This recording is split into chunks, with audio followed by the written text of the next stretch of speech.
नमस्कार, आदाब, मैं शहर यासिर। स्वागत आप सभी का सियासत टीवी के साउथ इंडिया एक्सप्रेस में। अब देखते हैं मुख्य समाचार। तेलंगाना के मुख्यमंत्री रेवंत रेड्डी ने जुबली हिल्स विधानसभा क्षेत्र में उपचुनाव के लिए प्रचार प्रसार अभियान की शुरुआत की। इस अभियान के दौरान रेवंत रेड्डी ने बीआरएस और बीजेपी पर फेविकोल बॉन्ड बनाए रखने का आरोप लगाते हुए निशाना साधा है। रेवंत रेड्डी ने तेलंगाना के पूर्व सीएम और बीआरएस अध्यक्ष केसीआर, पार्टी के कार्यकारी अध्यक्ष केटी रामाराव और केंद्रीय मंत्री जी किशन रेड्डी पर जन सरकार के खिलाफ दुष्प्रचार और राज्य के विकास कार्यों में बाधा डालने का भी आरोप लगाया है। रेवंत ने कहा है कि भाजपा नेता बीआरएस के साथ गुप्त संबंध बनाए हुए हैं। उन्होंने पिछले लोकसभा चुनाव में 8 लोकसभा सीटों पर भाजपा की जीत को इसका परिणाम भी बताया है। मुख्यमंत्री रेवंत रेड्डी ने मूसी परियोजना और हैदराबाद मेट्रो रेलवे के विस्तार में बाधा डालने के लिए केंद्रीय मंत्री जी किशन रेड्डी पर जमकर निशाना साधा है। उन्होंने किशन रेड्डी और केंद्रीय मंत्री बंडी संजय कुमार से तेलंगाना के विकास के लिए धन न लेकर आने पर निशाना साधा है।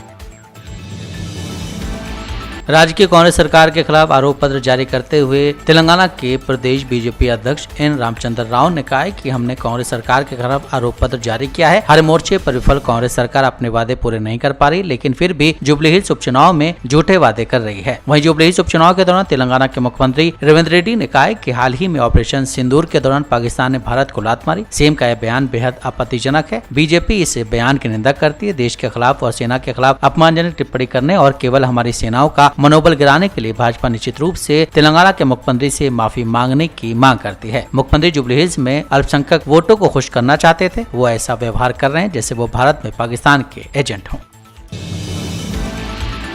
ये आरोप लगाते हुए कांग्रेस सरकार ने 2 साल के भीतर राज्य को नष्ट कर दिया है। बीआरएस के कार्यकारी अध्यक्ष केटी रामाराव ने लोगों से चिंता न करने को कहा और कहा है कि केसीआर अगले 500 दिनों में एक बार फिर राज्य के मुख्यमंत्री बनेंगे और ये 500 दिन कुछ ही समय में बीत जाएंगे। केटीआर ने कहा है कि उपचुनाव कार और बुलडोजर और कार और बेकार के बीच का मुकाबला है। उन्होंने कहा है कि कांग्रेस नेता प्रत्येक मतदाता को 5,000 रुपए की पेशकश कर सकते हैं। पैसे लो और बीआरएस को वोट दो। उन्होंने कहा है कि कांग्रेस नेताओं की गर्दन पकड़कर उन्हें 2500 रुपए की मासिक पेंशन, शादी मुबारक योजना के तहत 1 तोला सोना और अन्य प्रतिबद्धताओं के अपने वादे पूरे करने के लिए मजबूर किया जाना चाहिए। बीआरएस नेता ने कहा है कि एक कांटे को दूसरे कांटे से निकाला जाना चाहिए और इसी तरह धोखेबाजों को धोखे से हराना चाहिए। उन्होंने कहा है कि सरकार 1 तोला सोना तो क्या चावल भी उपलब्ध नहीं करा पा रही है।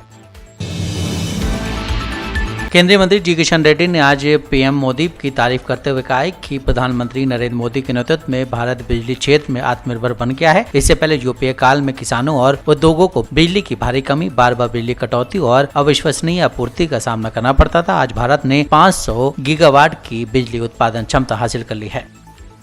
आज प्रधानमंत्री जी के नेतृत्व में इलेक्ट्रिसिटी सेक्टर में भारत सेल्फ सफिशिएंट हो गया। पहले 10 साल पहले जब यूपीए के ज़माने में किसानों को बिजली नहीं मिलता था, इंडस्ट्रीज़ को ठीक तरीके से बिजली नहीं होता था, कब पावर आते पावर जाते मालूम नहीं थे। बिहार जैसे स्टेट्स में पूरे गांव-गांव, शहर जनरेटर्स के ऊपर आधारित जिंदगी गुजारते थे। आज 500 गीगावाट्स का पावर जनरेशन मोदी जी के नेतृत्व में आज प्रोडक्शन करके एक नया भारत, एक न्यू इंडिया पावर सेक्टर में निर्धारित किया गया। आज जितना पावर चाहिए इंडस्ट्रियलिस्ट के भी हो, एग्रीकल्चर के लिए भी हो, कमर्शियल के लिए भी हो, हाउसिंग सेक्टर पे भी हो, डोमेस्टिक सेक्टर, जितना बिजली चाहिए उतना आज देश में प्रोडक्शन हो रहे। नरेंद्र मोदी जी के नेतृत्व में खासकर मेरा मिनिस्ट्री आधारित जो कोल के द्वारा थर्मल पावर होता है, 74% पावर मेरा कोल के द्वारा ही प्रोडक्शन हो रहे। मोदी जी का डायरेक्शन में आज पावर जनरेशन ठीक तरीके से हो रहे। आज जो रिन्यूएबल एनर्जी है उसका भी टारगेट 2030 के लिए फिक्स किया नरेंद्र मोदी जी ने, मगर रिन्यूएबल एनर्जी इंस्टॉलेशन में हम 5 साल पहले ही आंध्र प्रदेश के श्रीकाकुलम जिले के काशीबुगा स्थित श्री वेंकटेश्वर स्वामी मंदिर में आज एकादशी के अवसर पर बड़ी भगदड़ मच गई। इस हादसे में 9 लोगों की मौत हो गई, जबकि कई श्रद्धालु घायल भी हुए हैं। जानकारी के मुताबिक कार्तिक मास के चलते मंदिर में भारी संख्या में श्रद्धालु दर्शन के लिए पहुंचे थे। भक्तों की भीड़ इतनी ज्यादा हो गई कि स्थानीय प्रशासन और मंदिर प्रबंधन स्थिति पर नियंत्रण नहीं रख सका। अचानक धक्का मुक्की शुरू होने से भगदड़ मच गई। लोग एक दूसरे के ऊपर गिरने लगे, जिस अफरा तफरी का माहौल हो गया। राहत और बचाव कार्य जारी और घायलों को नजदीकी अस्पताल में भर्ती कराया गया है। वहीं आंध्र प्रदेश के मुख्यमंत्री चंद्रबाबू नायडू ने इस दर्दनाक घटना पर गहरा दुख व्यक्त किया। उन्होंने कहा है, काशीबुगा स्थित वेंकटेश्वर मंदिर में भगदड़ की घटना बेहद दुखद है। श्रद्धालुओं की मौत हृदय विदारक है। मैं मृतकों के परिवारों के प्रति संवेदना प्रकट करता हूं। उन्होंने अधिकारियों को घायलों के इलाज के लिए तुरंत और बेहतर चिकित्सा सुविधा उपलब्ध कराने के निर्देश दिए हैं। उन्होंने स्थानीय प्रशासन और जनप्रतिनिधियों से घटनास्थल पर पहुंचकर राहत और पुनर्वास कार्यों की निगरानी करने को कहा है। राज्य सरकार ने हादसे की जाँच के आदेश दिए हैं। पुलिस और प्रशासन के वरिष्ठ अधिकारी मौके पर पहुंच चुके हैं और स्थिति पर नजर बनाए हुए हैं। साथ ही आंध्र प्रदेश के सीएमओ की ओर से जारी बयान में कहा गया है कि यह घटना एकादशी के मौके पर मंदिर में बड़ी संख्या में श्रद्धालुओं के इकट्ठा होने की वजह से हुई है। पुलिस और प्रशासन की टीमें मौके पर हैं। स्थिति को नियंत्रण में लाने के लिए प्रयास किए जा रहे हैं। कर्नाटक सरकार ने पर्यावरण को लेकर खास पहल शुरू की। प्रदेश के सरकारी दफ्तरों, बैठकों और समारोहों में प्लास्टिक की बोतलों का इस्तेमाल नहीं होगा। मुख्यमंत्री सिद्धरामैया ने सभी विभागाध्यक्षों को सख्त निर्देश दिए हैं कि वो पर्यावरण के अनुकूल मटेरियल से बनी बोतलों का इस्तेमाल करें। उन्होंने सरकारी दफ्तरों में नंदिनी डिश के इस्तेमाल का भी आदेश दिया है। सीएम सिद्धरामैया ने इस बारे में एक्स पर ट्वीट करते हुए कहा है कि सरकारी कार्यालयों और सार्वजनिक समारोहों में प्लास्टिक की बोतलों के बजाय पर्यावरण के अनुकूल सामग्री से बने बर्तनों का उपयोग करने के निर्देश पहले ही दिए जा चुके हैं। उन्होंने कहा है कि मैंने सरकार के मुख्य सचिवों को इसका कड़ाई से पालन करने और मुख्यमंत्री, मंत्रियों तथा सभी सरकारी बैठकों और कार्यक्रमों में सरकारी स्वामित्व वाले केएमएफ के नंदिनी व्यंजनों का उपयोग अनिवार्य करने का आदेश दिया है। बेंगलुरु के विकास पर केंद्रीय मंत्री शोभा करंदलाजे ने कहा है कि वो आपस में इतना लड़ चुके हैं कि सीएम को बेंगलुरु के विकास से कोई लेना देना नहीं है। जब कोई सीएम से बेंगलुरु के विकास के मुद्दे के बारे में पूछता है तो वो कहते हैं कि deputy CM DK Shivakumar से पूछिए, बेंगलुरु के लोग कहाँ जाएं? सरकार की ओर से कोई समीक्षा बैठक नहीं की जा रही है। ये कर्नाटक सरकार की लापरवाही है। देश में आपस का झगड़ा इतना हुआ है, सीएम सिद्धरामैया को बेंगलुरु का विकास में कुछ लेना देना नहीं है।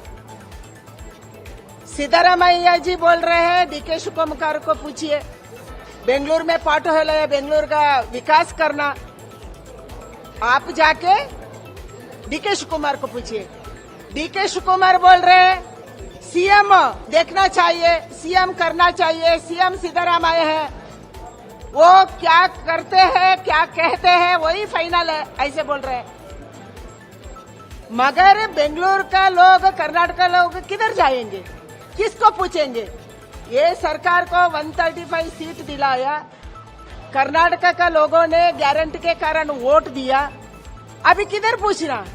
कोई मंत्री प्रवास नहीं कर रहे, जिला में नहीं जा रहे, क्या समस्या है उसको नहीं पूछ रहे, कोई रिव्यू मीटिंग नहीं है, मंत्री लोग भी नहीं कर रहे, सीएम भी नहीं कर रहे, डिप्टी सीएम भी नहीं कर रहे। इसीलिए बेंगलुरु का एंड कर्नाटक का बहुत बार विकास का ऊपर डेडलाइन दिया है, वो डेडलाइन डेड हो गया मगर विकास नहीं हुआ। ये कर्नाटक है, ये कर्नाटक का कांग्रेस है। कर्नाटक के मुख्यमंत्री सिद्धरामैया ने आज कर्नाटका राज्योत्सव के अवसर पर केंद्र सरकार पर कन्नड़ भाषा की उपेक्षा करने का आरोप लगाया। मुख्यमंत्री ने कहा कि केंद्र हिंदी और संस्कृत को भरपूर अनुदान देता है, लेकिन कन्नड़ जैसी क्लासिकल लैंग्वेज को वैसा समर्थन नहीं मिल रहा है। सिद्धरामैया ने कहा कि केंद्र सरकार हिंदी और संस्कृत के प्रचार के लिए उदार अनुदान दे रहा है, लेकिन कन्नड़ को उसी तरह का समर्थन नहीं मिलता है। ये भाषा के साथ अन्याय है। सिद्धरामैया ने अपने भाषण में कहा कि कन्नड़ भारत की सबसे प्राचीन भाषाओं में से एक है। इसकी साहित्यिक परंपरा, संस्कृति और कला ने भारतीय सभ्यता को गहराई से प्रभावित किया है। फिर भी केंद्र सरकार की भाषा नीति में इसे वो प्राथमिकता नहीं दी जा रही है जो मिलनी चाहिए। उन्होंने कहा कि यह स्थिति संवैधानिक समानता के सिद्धांत के खिलाफ है और केंद्र को तुरंत कदम उठाने चाहिए ताकि कन्नड़ भाषा के विकास के लिए अलग फंड और संस्थानिक ढांचा तैयार हो। महाराष्ट्र में होने वाले बीएमसी चुनाव से पहले वोट चोरी का मुद्दा गर्माता जा रहा है। विपक्षी गठबंधन महाविकास अघाड़ी ने मतदाता सूची में कथित गड़बड़ियों और फर्जी वोटरों के खिलाफ आज मुंबई में बड़ा प्रदर्शन किया। इस रैली की सबसे बड़ी बात ये रही कि राज ठाकरे की महाराष्ट्र नवनिर्माण सेना भी इस विरोध प्रदर्शन में शामिल हुई, जबकि वो औपचारिक तौर पर एमवीए गठबंधन का हिस्सा नहीं है। रैली का आयोजन मुंबई के मेट्रो सिनेमा से बीएमसी मुख्यालय तक किया गया, जो करीब 1.5 किलोमीटर लंबा मार्च था। नहीं, प्रोटेस्ट तो करना पड़ेगा क्योंकि ये जो भाजपा है और इलेक्शन कमीशन ये लोकशाही को मारने की कोशिश वहाँ पे कर रहे हैं। वोट चोरी हो, उसी के साथ अगर आप देखो तो इसका इस्तेमाल करके झूठा आधार कार्ड का इस्तेमाल करके वहाँ पे अलग लोगों को वहाँ पे रजिस्टर किया जाता है और उनके नाम पे वहाँ पे वोटिंग होता है। तो ये सब चीज़ें लोकशाही और संविधान के खिलाफ है और इसीलिए महाविकास आघाड़ी के सब घटक पक्ष और उसी के साथ मन से ये रास्ते पे संविधान और लोकशाही टिकाने के लिए वहाँ पे आए। आज बीजेपी की तरफ से मुक्त मोर्चा किया जा रहा है, उनको बोलने के लिए कुछ नहीं, इसलिए मुक्त मोर्चा है। वो वहाँ पे कन्वीनियंट राजनीति करने की कोशिश वहाँ पे करते हैं। उन्होंने लोकशाही को मुक्त किया है, संविधान को मुक्त किया है और अभी नाटक वहाँ पे कर रहे हैं। उनको नाटक जो करना है कर रहे हो। हम इलेक्शन कमीशन के खिलाफ बोलते हैं और वहाँ पे उत्तर बीजेपी देता है। मतलब इलेक्शन कमीशन बीजेपी का, भाजपा का क्या डिपार्टमेंट है क्या? इलेक्शन कमीशन के खिलाफ हम जा रहे हैं तो इलेक्शन कमीशन को बोलने दो। लेकिन भाजपा का क्या हुआ है, उनको लगता है कि इलेक्शन कमीशन है उनका खुद का डिपार्टमेंट है, उसके ऊपर कोई भी बोलता है तो भाजपा के नेता वहाँ पे आके हम उसके खिलाफ वहाँ पे बोलते हैं। कांग्रेस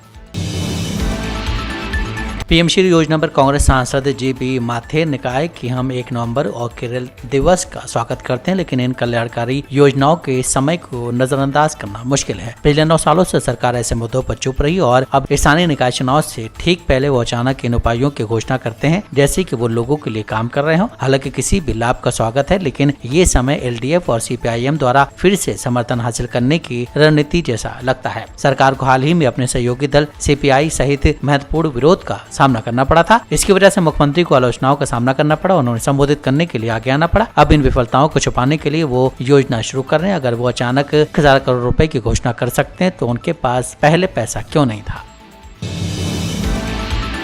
साउथ इंडिया एक्सप्रेस यहीं समाप्त होता है। मुझे दें इजाजत। बाकी खबरों के लिए आप बने रहें सियासत TV के साथ।